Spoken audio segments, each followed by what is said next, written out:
linked with, and like I'm talking about that's my brother ever since then, bro. Like we've been locked in ever since. Like I'm talking about, walked up to a random lunch table and was like, so man, you met Jay in high school? Yeah. So and then, like it was like a random lunch table, and bro, me and that nigga been locked in ever since then, bro. That's my dog.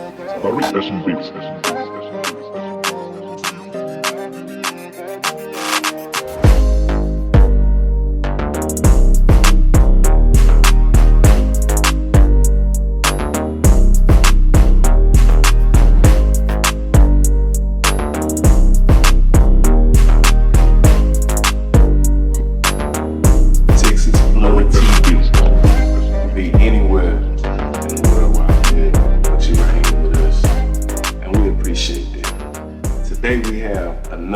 special guest. But I'm gonna let him introduce himself for those of y'all who may not be familiar. Go ahead and talk to the people. First of all, what's up, my boy? I appreciate you having me on your platform. You know what I'm saying? Let me come up here and express everything I gotta express. But my name's Sneak. I own Sneaky Eats, whatever, and that's about it. Yeah, that's what's up.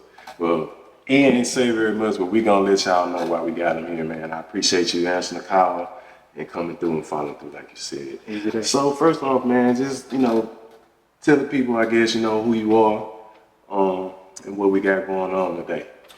Basically, bro, I'm a chef based in Houston, but we travel all over. You know what I'm saying? We done been to all the major metropolitans all over the country, but I kind of dialed it back a little bit because I got other endeavors that I want to do with the cooking. Like we finna get it back going to where it is, but right now it's kind of going in a different lane. But I was in the military or whatever. That's why I learned all the techniques that I do know and all the culinary knowledge I have. Because it's funny, like I told you, I went to culinary school like right down the street from here, but I didn't. I tell anybody like culinary school is a waste of time. If you want that piece of paper, yeah, go get that piece of paper. But you know what I'm saying? If you already got the talent and the passion for cooking, you know what I'm saying? Like, and YouTube it or whatever, you know what I'm saying? But like I said, the majority of the information I did learn, I got it from when I was in the Navy. Or they can learn from you. But we're gonna get into that. Duly noted. We're gonna get into that. So let's for starters, where are you from? Where you grew up? Let's get into your background. I was born in Monroe, Louisiana, and I was born in Monroe, Louisiana, or whatever. Then we moved to Houston. Like half my family from Houston, half from Louisiana. So we moved back to Louisiana from Houston, and then in 2003 I moved back to Houston permanently or whatever. So I've been back and forth my whole life. So that's why I claim Louisiana and I claim Texas. Okay, so that might have something to do with the food. Oh yeah, of course. Like, so how long? Well, when did you move to Houston? I guess the first time. 1990. Yeah, that's what I'm saying. It was back and forth. Yeah, like we lived off Lavender Street over there. Way over there, like damn near Cashmere Gardens or whatever. And I just remember being little, you know what I'm saying, running around. And my mom was like, "Yeah, we finna move back to Louisiana." I personally didn't want to go back, but you know what I'm saying, that's out of my hands and stuff like that. Right. I can kind of relate to that actually. You know what I'm saying, going back and forth from Florida to Houston, Louisiana myself, to be honest with you. But this ain't about me. So what would you say you grew up the most? Would you say is your background as far as your upbringing? Is it mostly Louisiana, Monroe, or is it mostly Houston? You can say Louisiana, but it's damn near equal at this point because I'm 36 or whatever. So it was X amount of years here, X amount of years here. Then you got to take the 4 years when I was in Virginia in the military or whatever. So it's pretty much then equaled out to at this point. You're Houstonian. Yeah, you know what I'm saying. Okay, so in your household growing up, was it your mom, your dad? You got any siblings? Yeah, it was 2-parent household or whatever. That's why I'm I tell people I'm luckier than most because I dealt with I had my mother and my father in the household, so I never had the strife of, you know what I'm saying, growing up without one or the other or whatever. So like it's real like a family oriented like lifestyle or whatever. And I'm the youngest and I got 3 sisters or whatever. So no brothers, just 3 sisters. I'm just the youngest older sisters. Okay. So what was it like growing up in your household with your mom and your dad and your 3 sisters? I ain't gonna lie, bro. I was spoiled as hell. Cause I was the only boy, and I was the baby or whatever. So I used to always get my sisters in trouble, bro. Just snitching, bro. Like being a little little crybaby rat, bro. Like, you know what I'm saying, get in my way or whatever. So that's why I tell people, bro, like I'm luckier than most. You know what I'm saying? I went through the struggles of people that go through struggles and stuff like that, but I know I was luckier than most. That's why.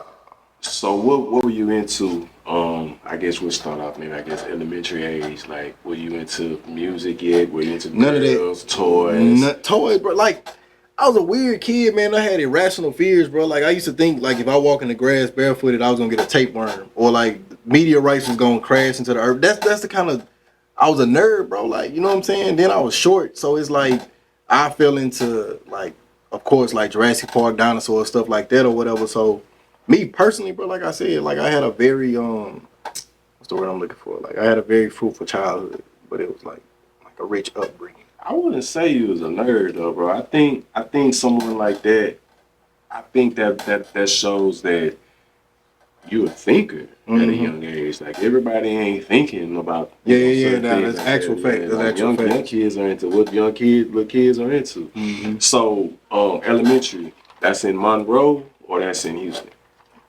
Um, I did pre-K in Houston. It was Sanderson Elementary. I don't even think it's still over there, bro. Like I think it's a whole nother school or tore down or something like that. And that's over there by Cashman. Yeah, then it's like if I'm not mistaken, I think, but yeah, like first through sixth grade, yeah, it was in Houston, and I was in Louisiana. I was so mad. 'Cause fourth grade, we was supposed to move back, and then my dad, like his job, they had gave him a raise, and they had gave him like a TV, like to stay or whatever. Like he won in a raffle, but it's like they gave him a raise, and I was like, bro, it was this close to going back home, bro. Like y'all. It So didn't work home out. to you was Monroe. No, home to me was Houston. I've Houston, always okay. wanted to go to Houston, but like the majority of my childhood was in Monroe or whatever. Okay. So we finally moved back my sophomore year in high school or whatever. Like I went down the summer before.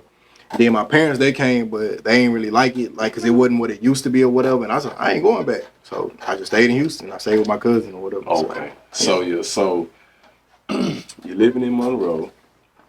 You come to Houston. Your parents don't like it. Mm-hmm. So you end up finding some family member, somebody you can stay with. This is around 10th grade high school. Yeah. Oh, and I was down here every summer. Every summer. I'm talking about from the 90s on up to the early 2000s or whatever. Like that's why where I was at just now, like I had dropped some food off to my homie in Haverstock or whatever. Like that's why I'm comfortable over there because I used to be here in the summertime. Right. Y'all know it's roguish over there, so I wouldn't advise nobody just to be dry ass going over there. But yeah, man, it's like when you've been somewhere before, bro, like you're comfortable, so it's cool. It doesn't seem as whatever they say about it once you've been there. So. You know what I'm saying? And then also sometimes it's like that when you don't know, when you haven't been somewhere. Like if someone's telling you, hey man, this place here is messed up. When you get there and you see palm trees, you might be like, man, this ain't what they saying. Until you run into the locals. And then it be real. And then you see why they say what they say. So what high school did you go to? In Louisiana, I went to this school called Nelville High School, but out here I went to this school in Cypress. It's called Cy Ridge or whatever, and it was a culture shock for me because the school I went to in Louisiana, like I'm talking about, you had to have your shirt tails tucked in, you couldn't have braids, none of that or whatever. So the school you went to in Louisiana was more like in the burbs? Or nah, it was like a regular school too, but down in Louisiana it's different or whatever. Like bro, like they feel like they can curb like the whole street gangster thing by like, oh y'all gotta have y'all shirt tails tucked in or something like that. It's just like a conformity thing, bro. But so like I said, when I got to Houston, like it blew my mind, and then I'm walking in the bathroom and these niggas in here doing cocaine. I'm like, bro, what the fuck y'all got going on there, bro? Like, welcome to Houston. That blew my mind or whatever. But man, like I fell in love, and then shit, I had went and got a job and everything. What school you went to? It's called Cypress Ridge. Said it all right. Yeah, Cypress Ridge. That's interesting, man. I actually was working for a print company, making T-shirts, and when I first started working there, we was doing shirts for Cy Ridge. Like I actually have some of their artwork on one of my computers. Degrees of separation, bro. Like what are the odds? It's a lot. Man, what are the odds? It's a lot here. So Cy Ridge, you're like the first person I ever met to ever go to a cyber school or whatnot. Okay, so high school, man. So what type of student were you in school? What kind of grades? Man, look, man. And this is what a lot of people don't realize, bro. Like if you listen to, like I had to kind of come out. Cause I don't got no reputation here. They don't nobody know me, none of that. So I was like, man, you know what? I'm just being the funny nigga or whatever. So if you listen to like BEATKING first 4 or 5 CDs, I'm on all his CDs, like cracking jokes or whatever. Okay. But the thing is, I don't think that shit is funny now, so I don't tell people I'll be on it or whatever. But like that's how I just started like just cracking jokes with people, and then that's how I met my partner Jay or whatever. Matter of fact, that's the dude who I just went to see in Haverstock or whatever. He got a cousin that stay over there, so we be linking over there or whatever. He was the first person like I really linked with, and like we was.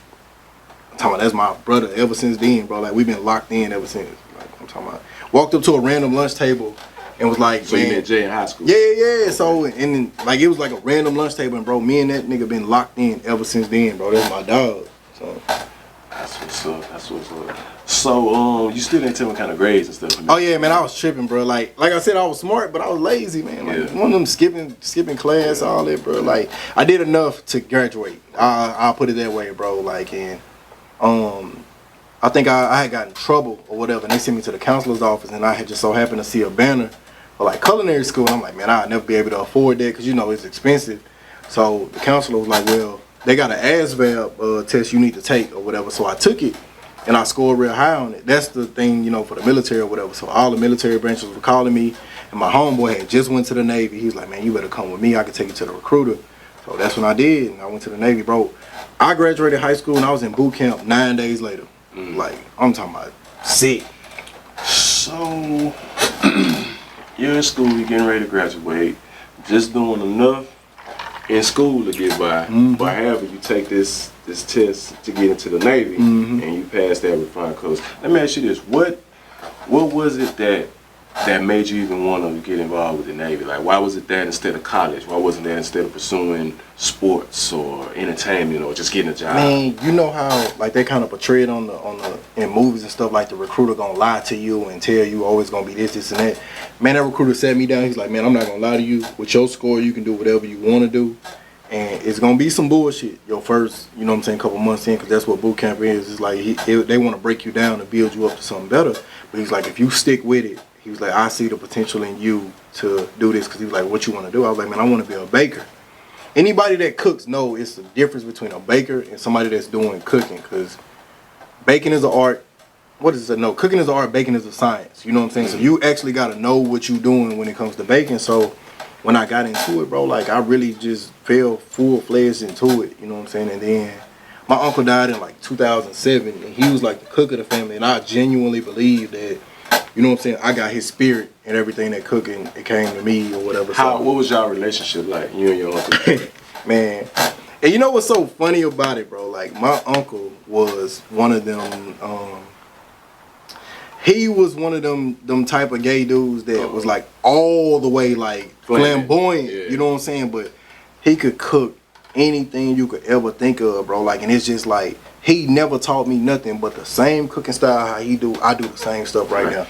So this is the person that you probably want to say that pretty much taught you how to cook. Yeah, definitely. Yeah, I'll say that. Yeah, like definitely. Like I ain't gonna say he never like directly taught me, because that would be a lie. Yeah, he definitely just showed me different stuff. But like I really ran with it. You know what I'm saying? Like, so yeah. Shout out to Uncle Floyd. I really R.I.P. Uncle Floyd. Yeah. So you graduate from Cy Ridge. Let me see if I can guess what year this is.